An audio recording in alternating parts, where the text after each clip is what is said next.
I hope you had a great holiday season and a very happy new year. I cannot believe we are already in a week into 2016. It's like I said, the year seems to go by so quickly.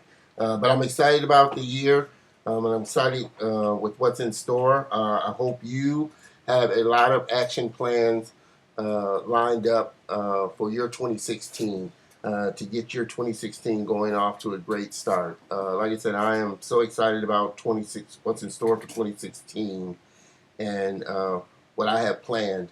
Not only for the In the Spotlight interviews, but just my website and my brand in general. I have a new focus and a new drive, looking to put out new interviews, which I'm glad you're here, which we're going to get into in a minute here. I'm excited about this interview with Matt Burniston, a great guy.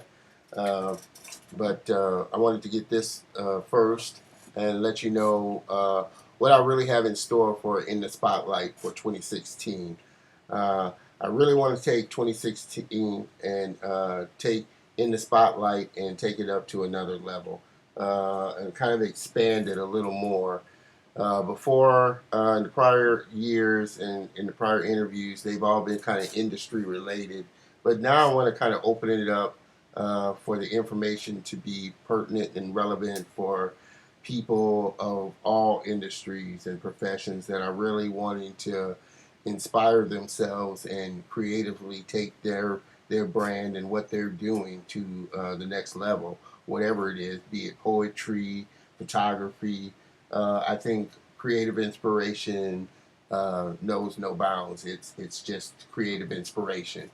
So like I said, I'm really looking forward to getting new interviews and really kind of giving great information out there for the people.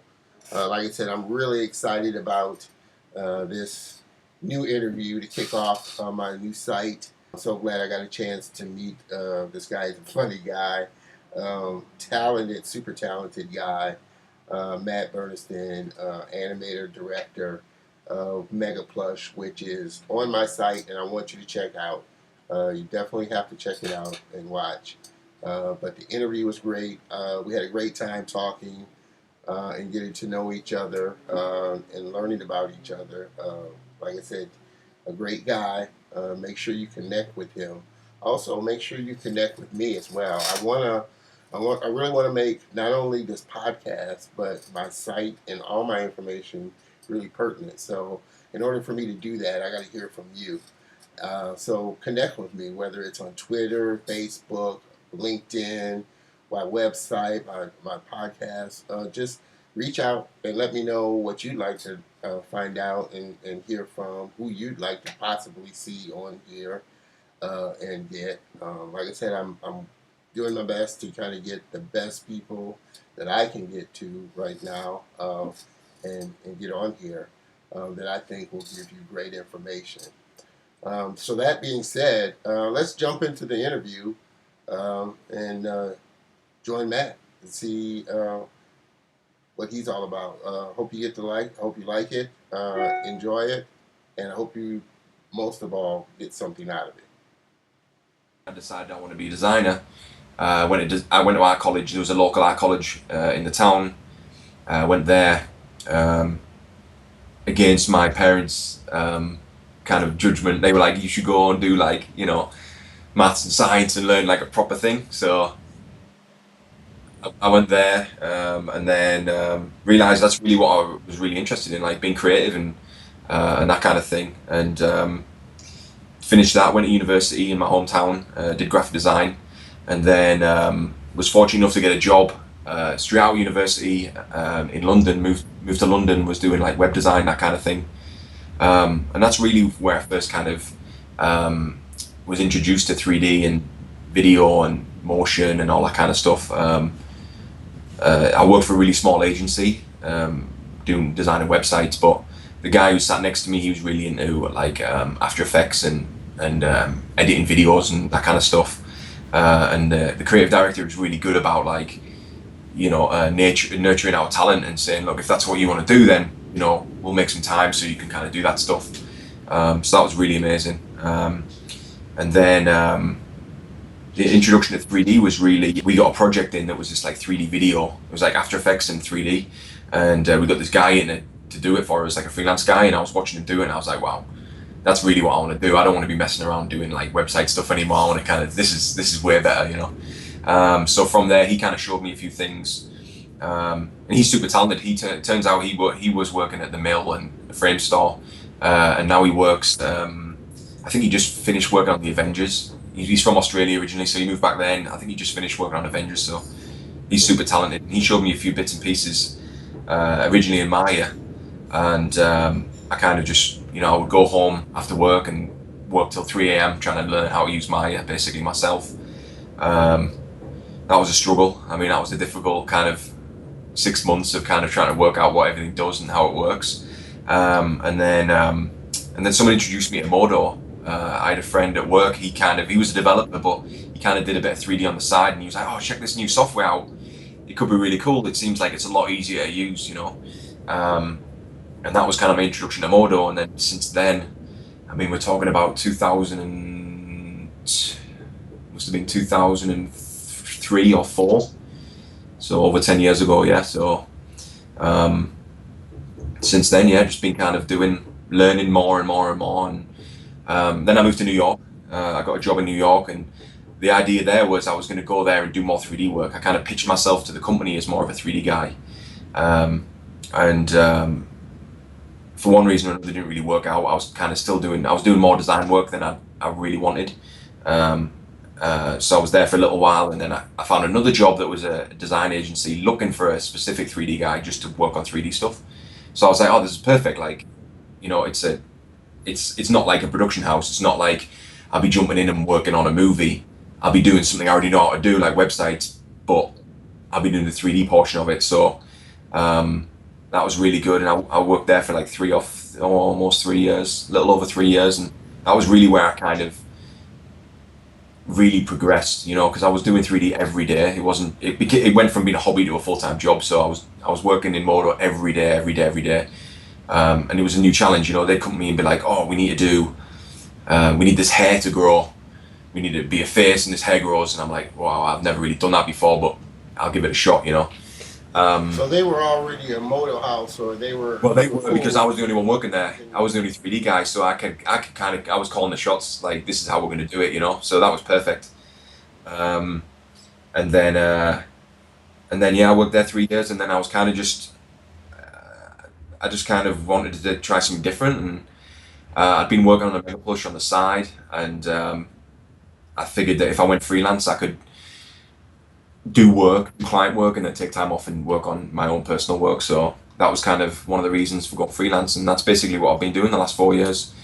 Just, you know, doing client work and saving up my money, and then taking 3 or 4 months off at a time and just working on my personal projects. So that's basically, yeah, in a nutshell, that's my last 10 years of working.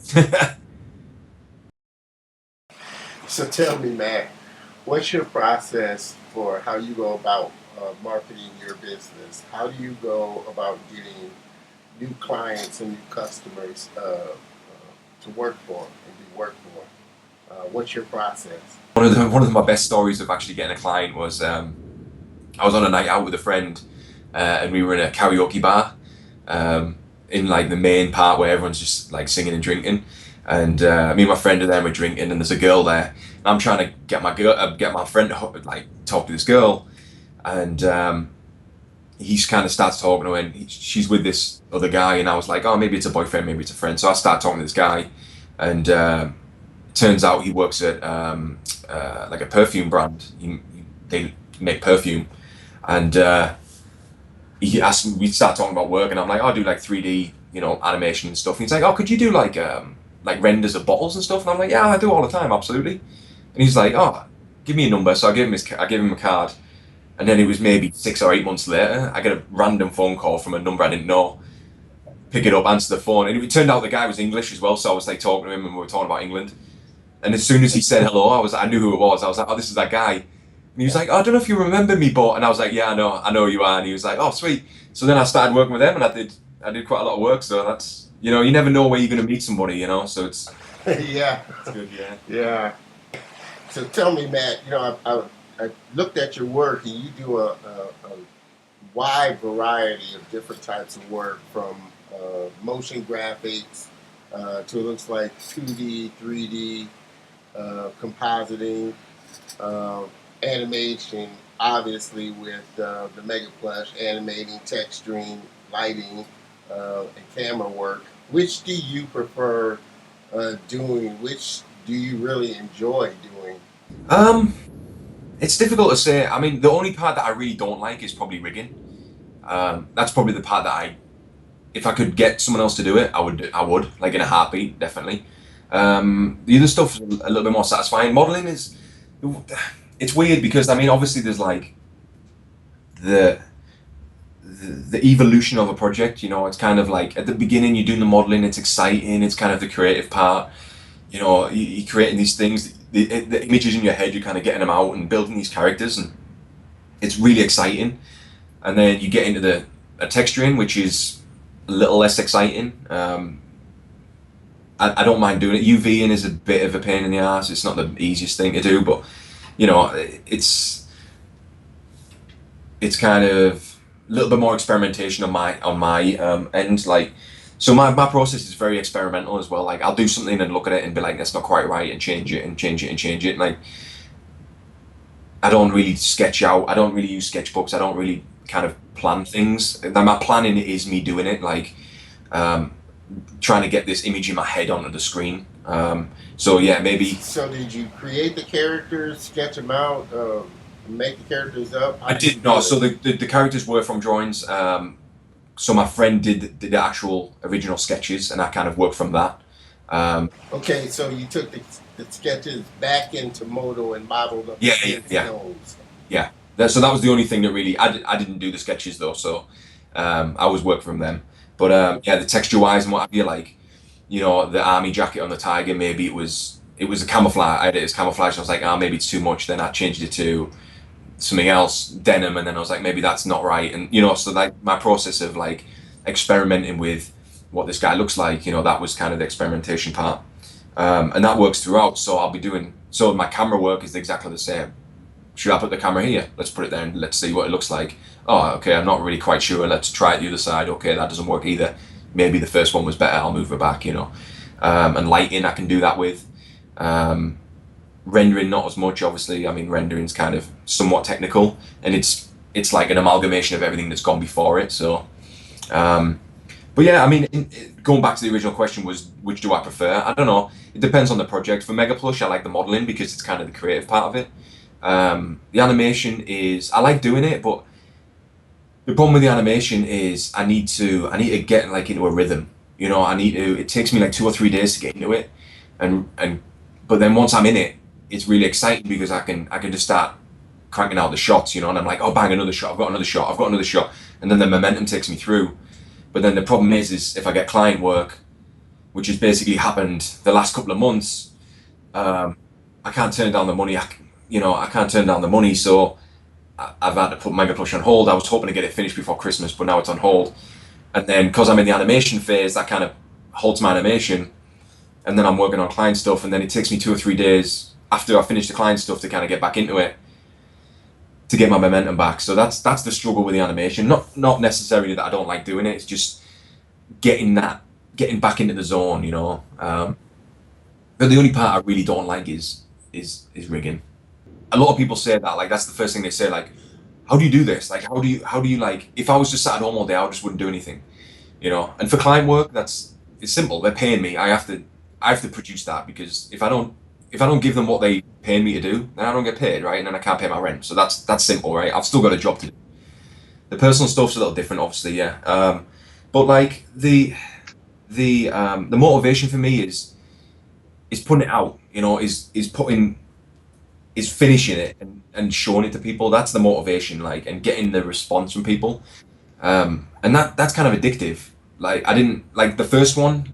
Obviously, that was the biggest struggle, getting the first one out, because I didn't know what the reaction was going to be. So like I was constantly working on it and thinking, am I wasting my time? Am I going to finish this and no one's going to care? And like 3 people are going to watch it, you know? And then that's just it's just soul crushing, right?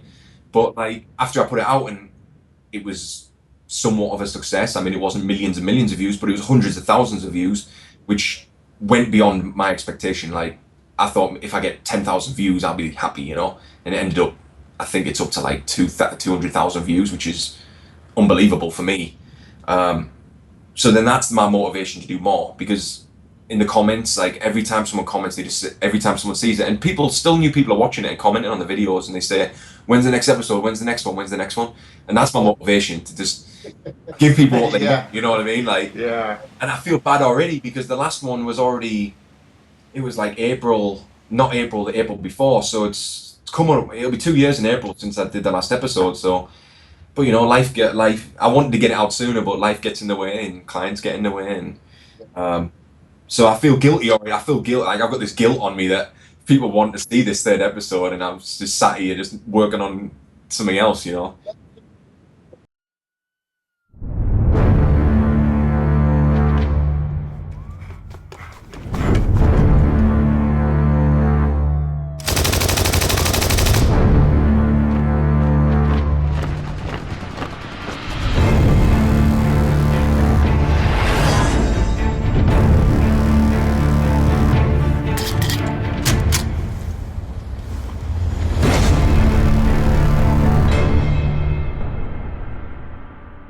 So tell me, Matt, where did the idea from Mega Plush come from? What was the original seed for it? What's the genesis for the idea? Um, yeah, so it was my friend. He came to me and he had these sketches of these little teddy bears and what have you. And he's like, "Dude, I've got this great idea. It's like these teddy bears, but they have guns. They look super cute, but they have guns and they shoot each other. But instead of blood coming out, it's stuff in. So it's like kind of violent. You can make it super violent, but it's not violent because there's no real blood there." And I was just like, "Wow, this is amazing. This is one of the most amazing things I've ever heard of." Um, and yeah, he did these sketches, and I was just like, "Dude, we can just make this in 3D. It'd be amazing." And he was like, "Yeah, absolutely. That'd be brilliant." And originally, I think he wanted it to be a game, maybe, which I didn't really have the skills to do. So I never really, I was just like, "Oh, we'll just make an animation," because I knew I could do that, or I could have a shot at doing it at least. Um, and that was it, really. Yeah. And then from then, that was maybe 6 years, 5, 6 years ago. So it's been a long time, just kind of working on it and plodding away, and um, you know. So yeah, that was really the beginning of it, and then that first episode took me about,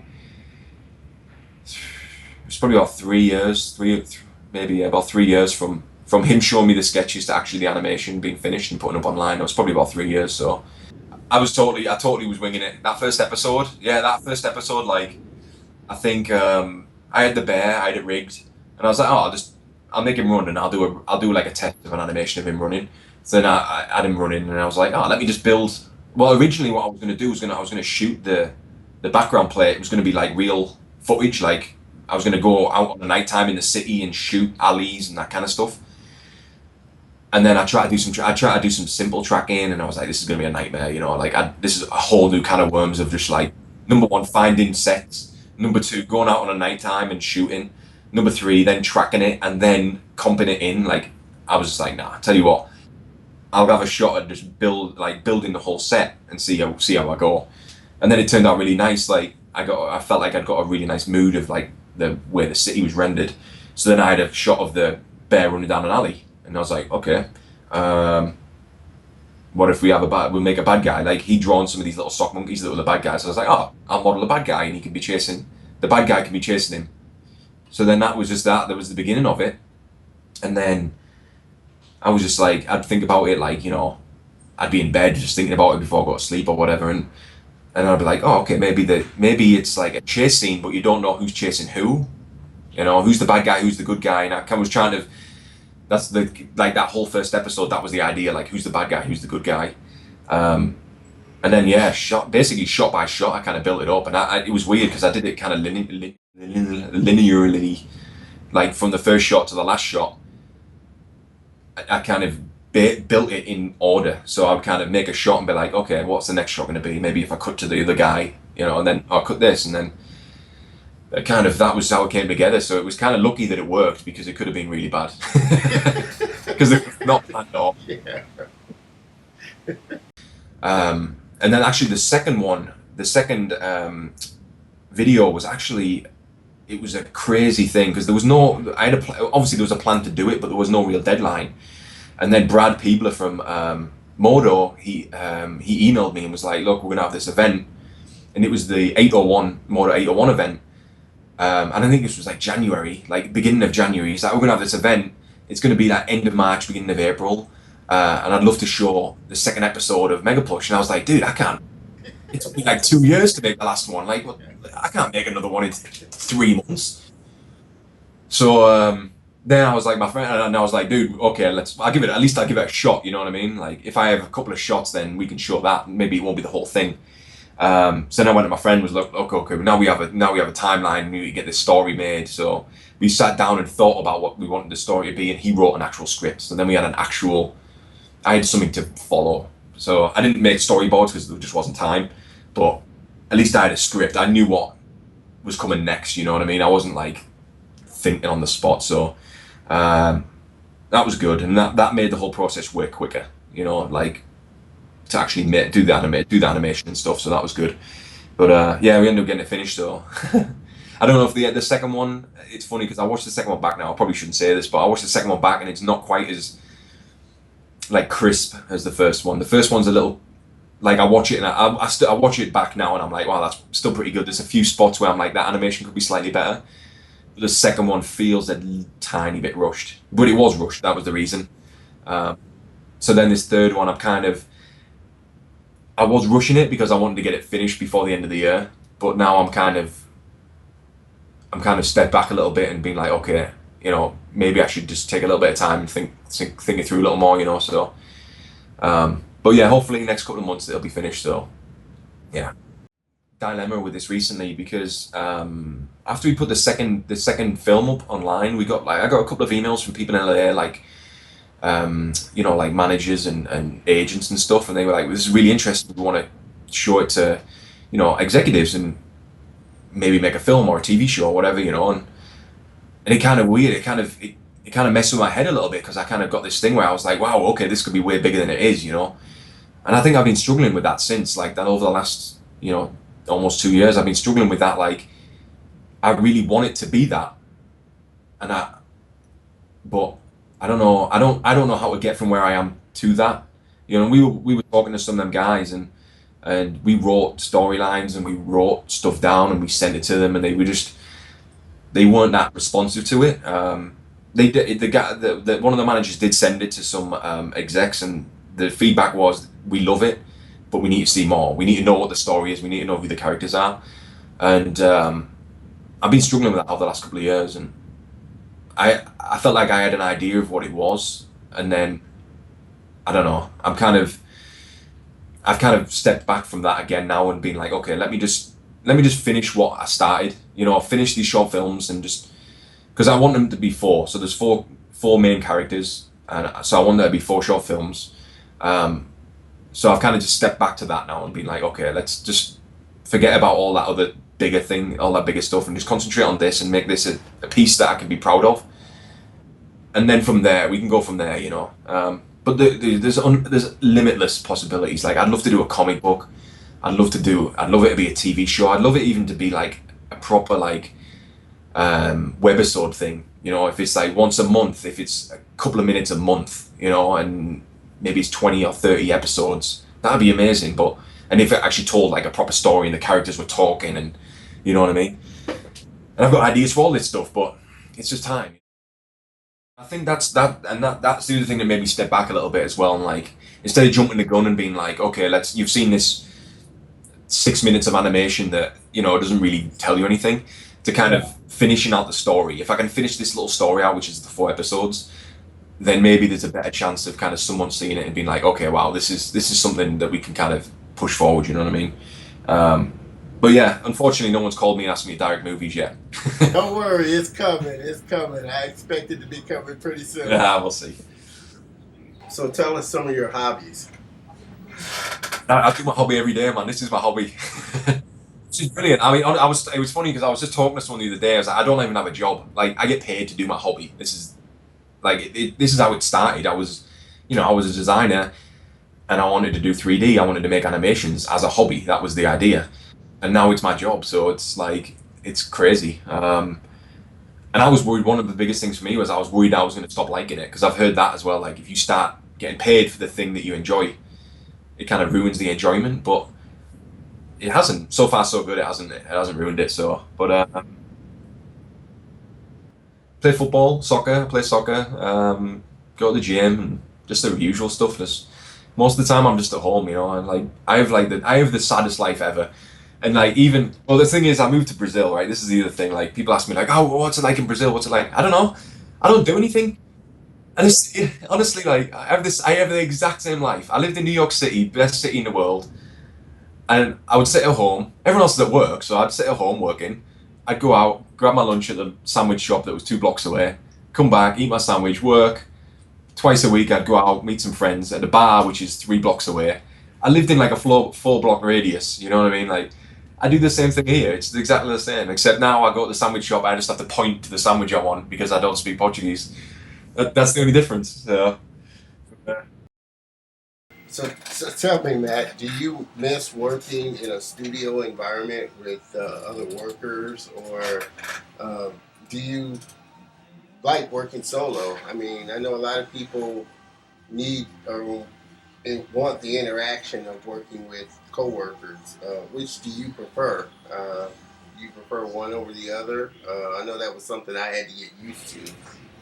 yeah, I like both. I like both. I miss working in an office because I used to love sitting next to people and talking and like, you know, especially my last job. The guy who sat next to me was really awesome, and he would do these awesome designs, and I just went looking at the screen and be like, "Wow, that's cool. What are you going to do with this?" And would like he would talk about his work, and then he'd look at what I'm doing. He's like, "Oh, that's cool. How did you do that?" And I'd explain to him, and it was a great relationship of just kind of us two just having a great time at work, and I really missed that. I missed that when I started, like when I first started freelancing. I really missed that, and I was really lonely at home, like just quiet and just it was weird. Um, but I've gotten more used to that now, and I do still miss that. I would like to work somewhere, with other people, but also like the thing that I don't miss about working full time is meetings. Sitting in a meeting for 2 hours when it's just like I don't even know why I'm here. Can I just go and do my work because I'm wasting my time in it? You know what I mean? So yeah, like my productivity is way better at home by myself, but it's more fun at the office when you're talking to people. Yeah, and like it's more creative. It's a creative thing. Like being around other creative people is makes it more creative. So, but I am, and I like bounce ideas off people online. So it's good. Like send stuff and what do you think of this, and check that kind of stuff. So that's good. But yeah, it was definitely a different, like a big. It was a shock to me when I started work from home. I didn't realize how difficult it would be at first, but now I'm used to it. And it's funny, like my wife works from home every now and again, and she's like, "You're so fucking annoying." Because like I'll have my music on full blast. I'll be like whistling. She's like, "Who whistles?" And I'm like, "I didn't even know I was whistling. I'm just whistling, just working, you know." So she's like, "I can't work from home. I can't. If you're home, I can't work because you're just whistling and annoying me." I'm like, "Okay." I know a lot of people that have failed there though. Like they've been like, "Oh wow, you freelance, it's awesome. I'm going to try it," and they do it for a few months, and then they're like, "I've got no money. I can't motivate myself to work from home." And I'm like, "Dude, what's wrong with you, man? Just you gotta pay. You gotta do the work. The client's asking you to do the work. You gotta do it." And they're like, "Yeah, but I'm at home and I can't do it. I'm watching TV." I'm like, "What's wrong with you, man? Like, you know what I mean? You're not gonna last very long." So So, what are some of your tools of choice? The ones that you constantly go back to again and again. pretty much Modo. I'd say Modo. Pretty much. I'd say 95, at least probably 95%. Photoshop for kind of taking the stuff, taking the renders out and doing bits and pieces with them. After Effects for doing my comping my animations. Um, in terms of other 3D softwares, ZBrush. I love ZBrush. It's amazing. I don't get enough time to use it. Very rarely the client work needs it. So then it's just kind of work for myself. I have a 3D printer. I do some 3D printing stuff. So I'll like sculpt stuff, I don't know if you saw them online. Let me grab one here. Ah. So I make these like 3D sculptures of the characters. So I'll do it in ZBrush and then print them, you know. Um, but yeah, and then I use it's like a metallic wax to make them look like they're bronze. Yeah, but it just comes out as like black plastic. It's pretty cool. Yeah, so it's like it's the best toy I own. It's the best toy I ever bought. It's the best. Like it's an adult toy. It's brilliant. No, 3D printing, dude. No, it's brilliant. I got two. I got the one is like a liquid resin. You know, it uses light to cure the resin, and then the other one I'd got recently is like the FDM, which is like a glorified glue gun, I guess. You know, like glue gun. Um, and the quality varies on that. I don't know. It was like $300, so I was like, you know what, I'll get it as a folly. But the the Form One, which is what I have, is unbelievable. It's like the detail that you get, the detail that comes out of it is just incredible. Yeah, yeah, it's unbelievable, man. And then once the thing is, once you've 3D printed it as well, what I do is you can make like here we go actually. So I do have a print. This is it's hard to see because it's black, but they come out as black like this. But then you can make like what I do is I make like rubber molds. I don't know if you can see inside. So it's like a mold, and then recast it out of like resin or whatever. So yeah, it's cool, man. It's cool little. It's that. Let's say that's my hobby now. You know, my real hobby I get paid for. That's my hobby now. 3D printing stuff. So yeah. Yeah, that's good. So tell me, man, who inspires you? I mean, what work pushes you, and when you see it, you're like, wow, that's awesome work. That just makes me shoot and try and go to the next level myself. Obviously Pixar. I mean, Pixar's been the big one for the last obviously 20 years. You know, like and then like yeah, when I saw the first Toy Story films, I was probably like 12 or 13, and you know, I didn't realize that I'd be doing that similar kind of thing like 20 years later. You know what I mean? But just I get my inspiration from a lot of places. Watching films, we watch a lot of films. Me and my wife. Saturdays is generally well, what we used to do in New York was go out and get really drunk on Fridays, and then Saturdays just be hungover and watch like 4 or 5 films in one day. And we still do that now, so that's good. But yeah, so I watch all kinds of films, and a lot of like I get a lot of inspiration from them because I'll see a certain shot and I'll be like, oh wow, I really like that shot. Put it in the bank, and we'll keep that for later. You know, maybe the shot that I'm working on, serendipity is I'm working on a very similar shot. I'm like, oh wow, I really like how they did that. Or now I've got a script. It's better because I can be like, I can imagine the shots and be like, oh, that would work really well for this shot or whatever. So yeah, films. I follow a lot of people on Instagram, which has been really good recently. That's been really good for inspiration. There's a lot of good people who are doing again like 3D printing and model making, and I watch a lot of like YouTube videos as well of like people making props. Even though I don't make props myself, it really interests me of people doing that. And just making stuff and building stuff, and watch like, even though it's not really relevant, people who do like welding and like wood carving, and I don't know, you never know where you're going to get your inspiration from. So like all that stuff kind of interests me in general. But you could from anywhere, you know. It could just be a picture on Instagram that I've seen, like, oh wow, that's really cool, I can use that, or you know what I mean. So yeah, and obviously like the forums as well, you know, the 3D forums, and the ZBrush forum especially is really good. Like the sculpting work on there is unbelievable. The model form's really good. Yeah, so just everywhere really. So the reason I moved to USA was me and a friend, we went to New York. Well, actually, rewind. The year before, I'd gone to California on a trip, and I was like, "Wow, this is amazing! I really want to move to California because it's unbelievable." I'd been to USA when I was a kid. Like we'd been to Disney World and that kind of stuff. And I've always been interested in like American culture, and like you know, like watching like stupid stuff, like watching like Saved by the Bell as a kid in the Wonder Years and like Happy Days. You know what I mean? And I was like, "Oh, that's what it's like when you live there, right? That's what it's like." You know what I mean? Yeah, mental. But and then I went and I was like, it kind of is a little bit like that, you know, like especially like the suburbs is like you have them streets with the like the big drives and there's little small houses. It's totally different to England, you know. Uh, and I was like, oh, I really want to move. And then my friend was like, oh, I want to go to New York. It's my birthday. I'm going to go to New York for my birthday. And I was like, dude, if you're going, I'll come with you. I've always wanted to go. So then we went to New York, and we were there for a week. And I was like, dude, that's it. I'm moving to New York. I mean, I'm going to get back. I'm going to do my portfolio. I'm going to send it to some companies, and I'm going to move to New York. And that's what I did. But then I needed a website, and the guy next to me, he just bought a URL, and his URL was it's all me.com. And I was like, that's pretty funny. Yeah, yeah. And then we had this thing going around at work, like when we'd tell jokes, someone like, "Oh yeah, he's here all week," like because it's like you know, it's like that old comedy thing, the little drum roll, or the he's here all week.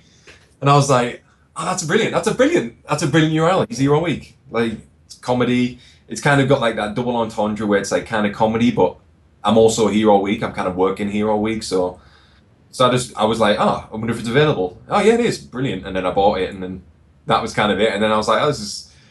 And then everyone who sees it is always gives a little chuckle, you know what I mean? So it just happened by accident, you know what I mean? It didn't just like everything in my life's happened by accident. Hey, well, good things come out of happy accidents. That's what at least that's what they say. There's have good happy accidents. So tell me, Matt, can you share with us any words of wisdom that you could pass on to somebody coming into 3D that's interested, that you wish somebody would have shared with you when you first started out? What words? You know. What's funny is I went back to my hometown recently, and what I normally do before I go there, I'll email my old professors, and they invited me in to talk to some of the kids there, the students, kids, they're probably like 25. Um, and I did a presentation, and it was actually the 10 things you should know about like working in the industry, or the 10 things I've learned basically. I can't remember all of them off the top of my head, but I'll try and remember a few of them. But it was basically in the vein of basically don't be too big for your boots. You know what I mean? Like don't think you're the best because you aren't. Um, know what you're worth. Um, There's a few other ones. What were the other ones? I can't remember off the top of my head. But yeah, I think it would be less about individual pieces of advice, more just like an overarching thing of like, kind of be humble, learn as much as you can, even if you don't think it's relevant. Like, I've learned so many things about like different aspects of design that I don't use every day, but every now and again they come in handy. You know what I mean? Like, um, so yeah, you might want to do motion graphics, but that doesn't mean you shouldn't look at graphic design or look at websites or look at 3D animation or you know what I mean. Like, don't be like close minded, um, and just try your best, man. Always put 110% in. Like that's the biggest thing. Like that took me a while to get into as well. Like being confident about putting my work up online, and I think like Vimeo really helped me with that because I saw people. I don't know how long Vimeo's been around, but I felt like I was kind of watching it right towards the beginning, beginning when it started, and it was this new platform where it was more for creative people rather than YouTube, which is kind of 95% just trash. Vimeo seemed a little bit more like by creative people for creative people, and that was what really pushed me to put it up online, really.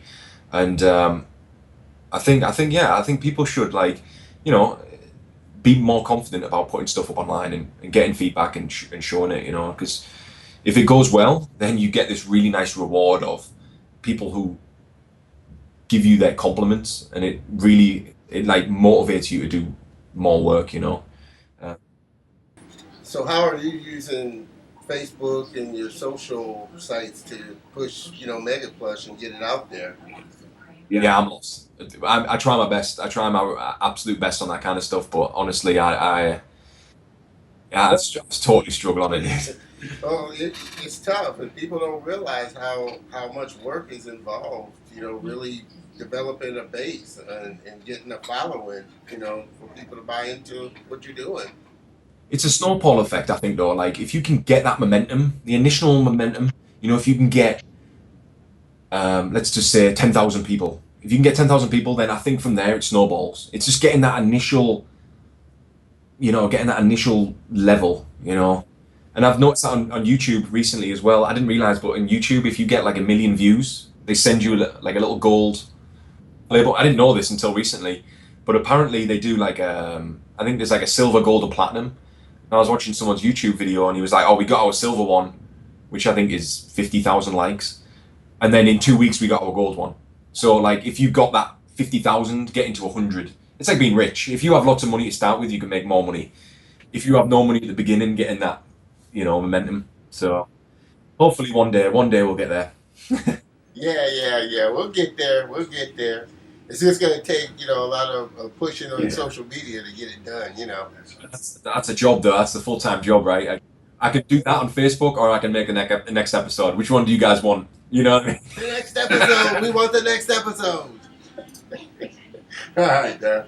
So tell me, do you think that helps, having a deadline helps or hurts you to motivate you to finish your project on time? I know some people don't like having a deadline, and some people need that to. I hear some people need it to motivate them, having a deadline. Yeah. How do you feel about that? Yeah, I think definitely. There's a good and bad thing though. A good thing is it motivates you to get it finished. The bad thing is if you miss the deadline, it kind of kicks you in the nuts a bit, because like now I've missed, because I wanted to finish by now. The original deadline is gone, so I was like, fuck. And now I feel bad that I haven't finished it, So it's good and bad, But I've been earning money, so it's just the way it goes. It's not like I haven't been sat on my ass. I've been working, so I can pay my rent for a few more months. So it's good. Matt, I want to thank you so much for taking the time out to sit down and talk with us. I know your schedule is busy, you're a busy person, but we appreciate that, and I know the people that are watching this will appreciate that. Appreciating the opportunity to get to know you a little bit better and find out a little bit more about Mega Plush. Definitely looking forward to episode 3 and 4. Waiting on that feverishly. I don't need the pressure. Okay. Brilliant. No pressure. But again, thanks again, Matt, for taking the time out to sit and talk with me. It's been a pleasure getting to know you. You're a great guy, funny guy. And I'm so glad I can call you friend now. Sweet. And look forward to us maybe meeting in person one day. Awesome. Definitely look forward to seeing more work coming from you and the next episodes for sure. Cool. Yeah, dude. No, thanks for having me on, man. I appreciate it. All right, man. It was great talking with Cheers, you, bro. dude. I'll be touching base with you in a few. All right. You have a great one. Man, speak to you soon. All right. Bye, mate. Bye. I want to thank Matt Burniston once again for joining us. Thank you, Matt, for taking out the time to sit down and talk with us. I really appreciate that. I also want to thank you, the people, for joining me. I hope you enjoyed this interview and podcast as much as I did making it. Make sure you follow Matt at his website, www.he'shereallweek.com, and on the rest of his social sites. Also, make sure you follow us to get more great information.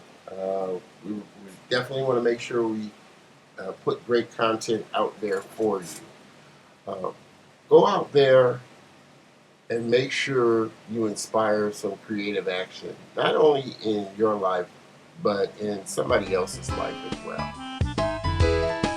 Have a good